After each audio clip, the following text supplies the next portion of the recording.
Doctor Mohammad Yunus আসার পরে যেটা হয়েছে সবার দাবি একটু বেড়ে গিয়েছে। আগে তো কেউ দাবি করার সাহস পেত না। আমরা এরকম একটা এমপি চাই, যিনি আমাদের সাধারণ মানুষের যে সকল দাবি দাবা আছে সেগুলো যাতে তিনি সুন্দরভাবে পূরণ করতে পারে। দরজায় করা নাড়ছে ত্রয়োদশ জাতীয় সংসদ নির্বাচন। এ নির্বাচন উপলক্ষে কথা বলার জন্য আমরা আজ আছি ময়মনসিংহ ৩ গৌরীপুর সংসদীয় আসনে। এই নির্বাচন উপলক্ষে তারুণ্যের ভাবনার বিষয়ে জানার জন্য আমরা গৌরীপুরের বিভিন্ন শ্রেণী পেশার বিভিন্ন তরুণদের সাথে কথা বলার চেষ্টা করব আজ।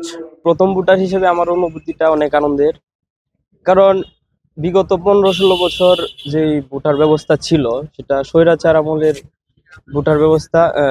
দেখা গেছে কি আমাদের বাপদাদার কাছ থেকে শোনা যে দিনের ভোট রাতে হয়েছে, বা দেখা গেছে ভোট দিতে গেলে বলছে যে আপনার ভোট হয়ে গেছে। তো ওই রকম প্রক্রিয়াটা এখন নাই। ইন্টারিম গভর্নমেন্ট এখন নতুন ভোটার ব্যবস্থা বা সবকিছু সুষ্ঠুভাবে হবে, এ আশাবাদ আর কি আমরা রাখছি। তো এই হিসেবে আমার অনুভূতিটা অনেক আনন্দের। আমি প্রথম ভোটার হয়েছি। একটা এমপি হওয়ার পরে যাতে জনগণের সাথে সে মিশতে পারে ভালোভাবে, প্রতিটি ইউনিয়ন ওয়ার্ড পর্যায়ে, প্রতিটি মহল্লায়, গ্রামে গিয়ে, প্রত্যেকটি ঘরে ঘরে গিয়ে যাতে সকলের খোঁজখবর নিতে পারে এবং সকলের যে চাহিদা বা আকাঙ্ক্ষা বা সুবিধা অসুবিধা সকল কিছু জানতে পারে, এগুলো যাতে বা তিনি একজন সংসদ সদস্য হিসাবে হওয়ার পরে যাতে উনি আবার এটা সংসদে উপস্থাপন করতে পারে তার নিজের এলাকা ভিত্তিক যে সমস্যাগুলো, সেগুলো যাতে সংসদে উপস্থাপন করতে পারে এবং একটা আকাঙ্ক্ষা স্বরূপ একটা ভালো একটা ব্যবস্থা করতে পারে তার নিজের এলাকার জন্য। বিগত দিনে যা নির্বাচন আমরা দেখে আসছি সবই তো একতরফা হয়েছে। এখন যে এই তত্ত্বাবধায়ক সরকারের আমলে আমরা আশা করতেছি যে নির্বাচন সুষ্ঠু হবে আর আমরা ভালোভাবে ভোট দিতে পারবো। সংসদ সদস্য তিনি আমাদের এই আসনের সর্বোচ্চ অভিভাবক। তো আমরা এরকম একটা এমপি চাই, যিনি আমাদের সাধারণ মানুষের যে সকল দাবি দাবা আছে সেগুলো যাতে তিনি সুন্দরভাবে পূরণ করতে পারে। সেই ক্ষেত্রে আমরা বলতে পারি যে আমাদের যে বিভিন্ন সমস্যা, যেমন বেকারত্ব, এটা নিয়ে উনি কাজ করবে। তারপর আমাদের এলাকার রাস্তাঘাটে অনেক সমস্যা, এগুলো উনি সমাধান করবে। তারপর শিক্ষার মান উন্নয়নে উনি কাজ করতে পারে। যে সকল দুর্নীতি আমাদের সমাজ ছেয়ে গেছে সেই সব বিষয়গুলো নিয়ে উনি কাজ করবে। তার মধ্যে আমরা বলতে পারি যে সরকারি প্রত্যেকটা সেক্টরে নানান রকম অনিয়ম। তারপর আমাদের সমাজের মধ্যে মাদকের একটা সমস্যা, এই সমস্যাটা নিয়ে উনি কাজ করতে পারে, যাতে আমাদের তরুণ প্রজন্মের ছেলেদের ভবিষ্যৎগুলো সুন্দর হয় এবং তারা সঠিক লাইনে চলতে পারে। বাংলাদেশের পররাষ্ট্রনীতি সম্পর্কে কিন্তু আমাদের সংবিধানে একটা ডিরেকশন দেওয়া আছে। তারপরও নতুন রাষ্ট্রের পররাষ্ট্রনীতি হওয়া উচিত একটা ভারসাম্যপূর্ণ এবং জাতীয় স্বার্থ কেন্দ্রিক। এখানে এককভাবে কোনো রাষ্ট্রের প্রতি ঝুঁকে পড়া, এটা আমাদের জাতীয় স্বার্থের একটা হুমকি স্বরূপ। আরেকটা বিষয় হচ্ছে যে আমাদের পররাষ্ট্রনীতির মূল লক্ষ্যই ছিল যে বন্ধুত্বপূর্ণ সম্পর্ক বজায় রাখা, বিশেষ করে আঞ্চলিক স্থিতিশীলতা রক্ষা করা, অর্থনৈতিক সহযোগিতা বৃদ্ধি, এগুলাই আমাদের পররাষ্ট্রনীতির মূল লক্ষ্য হওয়া উচিত। আমি মনে করি রাষ্ট্রের সংস্কারের প্রয়োজন দুটি বিষয়: এক, বিচার ব্যবস্থা; দুই, শিক্ষা ব্যবস্থা। বিচার ব্যবস্থা আমরা দেখতে পাচ্ছি বিগত সময় ছিল খুব ধীর গতিময় বিচার ব্যবস্থা, যা একজন গরিব মানুষের জন্য বিচার পেতে অনেক সময় লেগে যেত। তা আমরা চাই যেন খুব দ্রুত সময়ের মধ্যে যেন বিচার ব্যবস্থা হয়, তাতে গরিবরাও উপকৃত হবে, এমনকি বিচার ব্যবস্থা উন্নত হবে। দুই, শিক্ষা ব্যবস্থা। শিক্ষা ব্যবস্থা এমন হওয়া উচিত যা তারুণ্য নির্ভর, এমনকি কর্ম নির্ভর, যা ভবিষ্যতে আমাদের তারুণ্যের জন্য একটা ভাবনার বিষয় হয়ে থাকে, যে একটি গুরুত্বপূর্ণ বিষয় হিসেবে কাজ করে থাকে। আসলে জুলাই গণঅভ্যুত্থানে অনেকেই শহীদ হয়েছে, আবার অনেকে নিহত হয়েছে। তবে এর মধ্যে আমার বন্ধু বান্ধব ছিল, আর আমিও ছিলাম সেখানে, এবং আমাদের বড় ভাইরাও ছিল।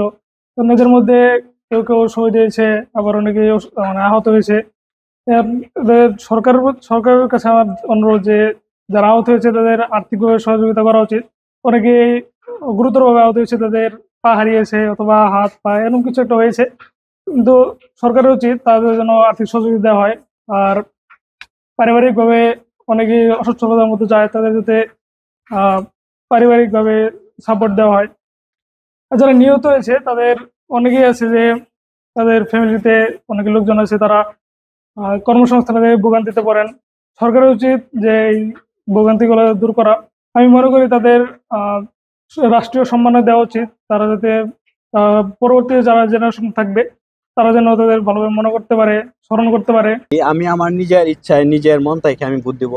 মানে যিনি একজন মানে দুর্নীতি মুক্ত, যিনি মানে দেশের জন্য, আমাদের যে যুবক সমাজ কিংবা আমাদের দেশের মানুষের সবার জন্য যারা মানে আমাদের সামনে দিকে এগিয়ে নিয়ে যাবে কিংবা যারা সততার সাথে আমাদের মানুষের গরিবের মানুষের পাশে আছে, মানে আমি তাদেরকেই মানে ভোট দিব।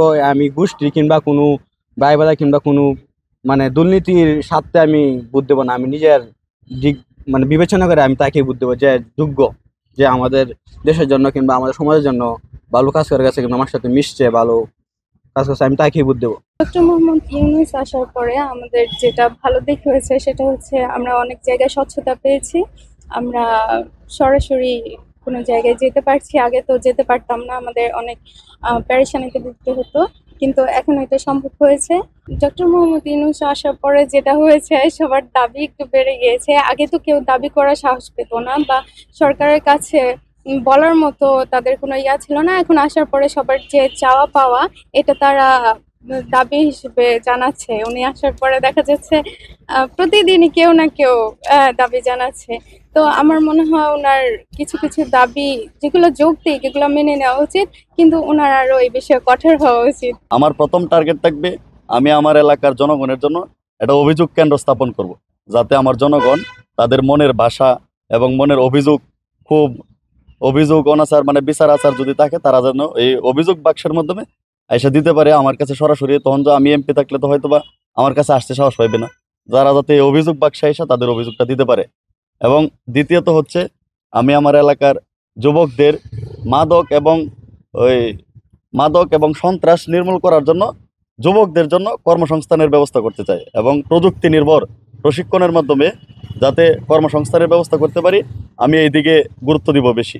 এবং উন্নয়নের ক্ষেত্রে বলতে গেলে আমি আমার এলাকার ধরেন শিক্ষা এবং স্বাস্থ্যসেবার উপর বাজেট বাড়িয়ে আমি আমার উপজেলায় একটা আধুনিক হাসপাতাল এবং শিক্ষার মান নিশ্চিত করতে চাই। এতক্ষণ শুনছিলাম ময়মনসিংহ ৩ গৌরীপুর সংসদীয় আসনের তরুণ ভোটারদের ভাবনা। তাদের এই চিন্তা রাষ্ট্র গঠনে সহায়ক ভূমিকা পালন করবে, এই প্রত্যাশায় তানভীর হুসাইন, এনটিভি, ময়মনসিংহ।